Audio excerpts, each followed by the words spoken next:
Raul, I'm sure you're getting used to all the attention and all the discussion and all those things at this point in your career. But how much has your life changed since your last victory?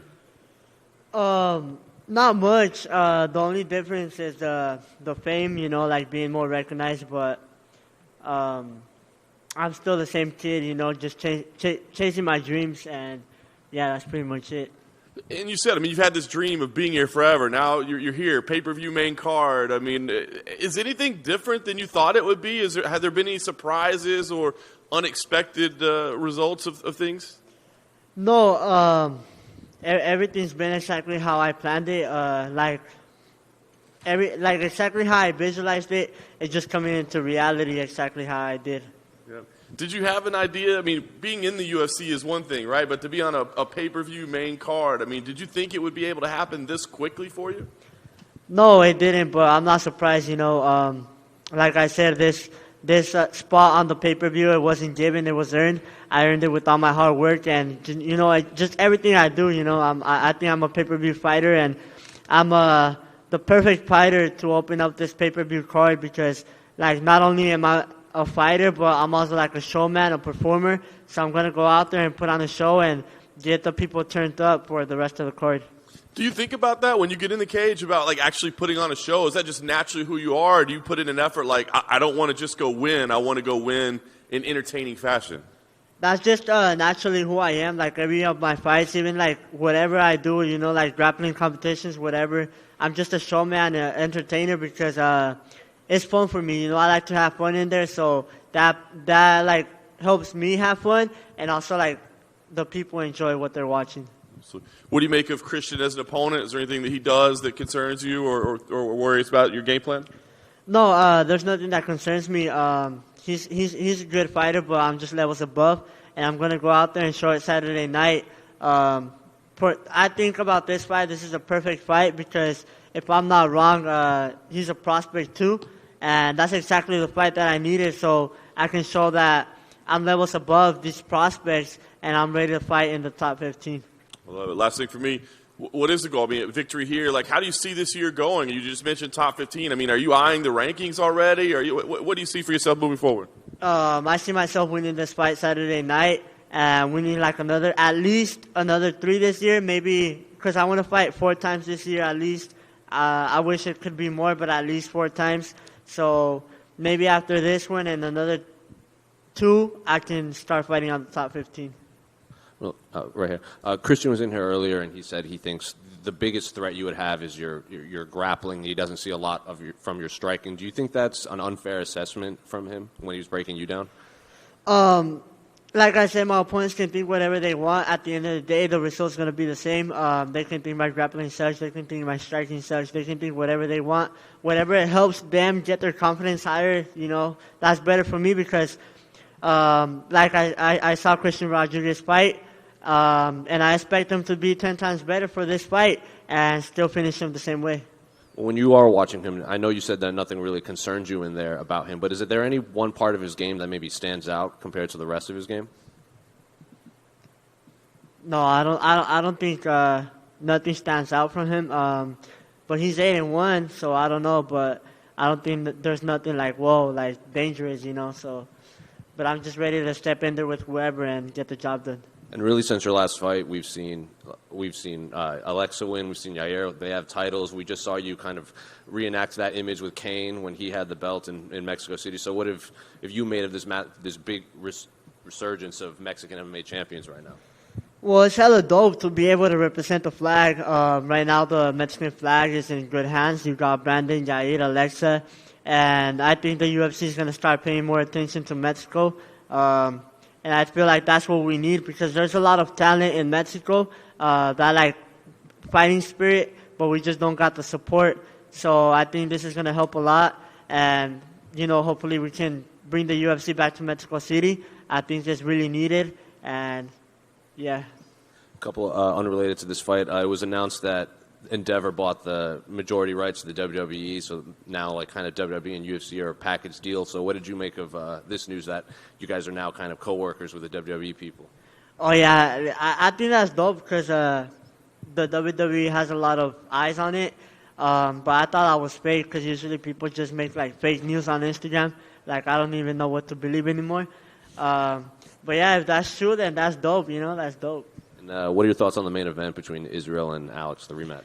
I got it 50-50. It depends who has the better strategy because I always see like Adesanya winning the fight, but Pereira just has that knockout power. So I don't know. Maybe if Adesanya wins the whole rounds again and maybe take him down the last round, I don't know. It can play out. Last one for me. You got added to the video game, correctly?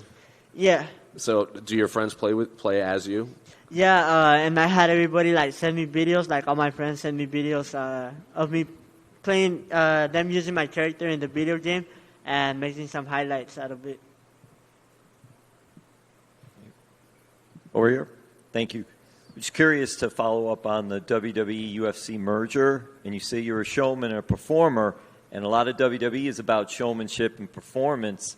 Is that something that might interest you later on down the road? No, I don't think so. I like watching it, but I don't think I would like doing it because what if they tell me that my paper's to lose? I don't want to lose. And then lastly for me, what is it like being here in Miami? This is the first time in 20 years UFC has been back in Miami. So just what is it like being down there in South Florida and participating on this big show? It feels dope finally being out of Vegas because I've been fighting just in Mexico and Vegas, so finally like somewhere different like Miami, it's dope because I always wanted to come over here. Raul, I'm just curious. This fight is obviously a bantamweight, but you've talked about goals in the future to fight in other weight classes. How hard is it to make 135 right now? It's not hard at all. I think it's a pretty easy cut, but maybe later on my body's going to get bigger. I'm just 18 years old, but that's why later on I'll look into going up in other divisions. Yeah. Do you feel like you'll have enough time within, your time frame at 135 to challenge for a belt before you're, naturally forced to move up a weight class? Yeah, I think so, because like I said, I'm going to have the 135 belt in 2 years. So I think by 20, I'm pretty sure I'll still be able to make 135. Yeah. And also, with your main card spot, obviously, like, you've been a big attraction since, like, you joined the UFC. But there's come some hate, some criticism. Some people saying, hey, he's only 1-0 in the UFC. Like, maybe some other veterans deserve that spot. What would you say to those critics that say, like, hey, Raul Rosas doesn't deserve a main card slot? I don't know who said that, but at the end of the day, they're all just hating, and they should take some notes. If they want to be on the pay-per-view card, they should take some notes and learn some stuff from me, I barely got in the UFC, and I'm already in the pay-per-view, not like other ranked fighters that are prelim fighters, so I don't want to say names, but yeah. Yeah. And your brother, Jesse, recently fought, got a nice win. How long do you think it'll be until we see him in the UFC? This year for sure. It's going to be two Rosas brothers. Jesse Rosas is going to be right here with me. Like I said, we're the same level, exactly the same level, just different styles. If you really look into it, if you really go see his fights, we're exactly the same level. We go out there, put on the performance, get the job done. It's just God wanted me here first, and that's how things played out. But things played out for a reason because that way we're not like Aljamain Sterling and Merab. They're like both like right there fighting for the title. But me and him have a little bit of gap because his opponents would back out the week of. But it all played good because when I think about it, I'll get the 135 belt. So by the time he gets there, I'll be able to move up to 145. So it'll be two brothers becoming UFC champions, making history. Yeah. By the way, did you ever get your mom that minivan you promised post-fight? No, because the bonus came in hella late, but I haven't spent it. I'm still going to buy something for my mom, something nice. I got something even better. Just stay tuned, and I'll post it. But, me and my manager, we're working on it. Yeah, nice. Thank you. Thank you. Hey, Raul, right here. One more. I just want to add on to that last question. What's the competitiveness like in the Rosas household right now? Because Jesse's coming off 2 first-round finishes. So is he on you to get a first-round finish? Yeah, usually, like, when we would fight on the same card, like, later on, like I said, when we both fight in the UFC, we'll put the check on the table, and whoever gets because we'll be fighting on the same cards. So we'll put the check on the table, and whoever gets the kill like faster, you know, the fastest finish takes it all, you know, and of course it's going to be me. I'm just kidding.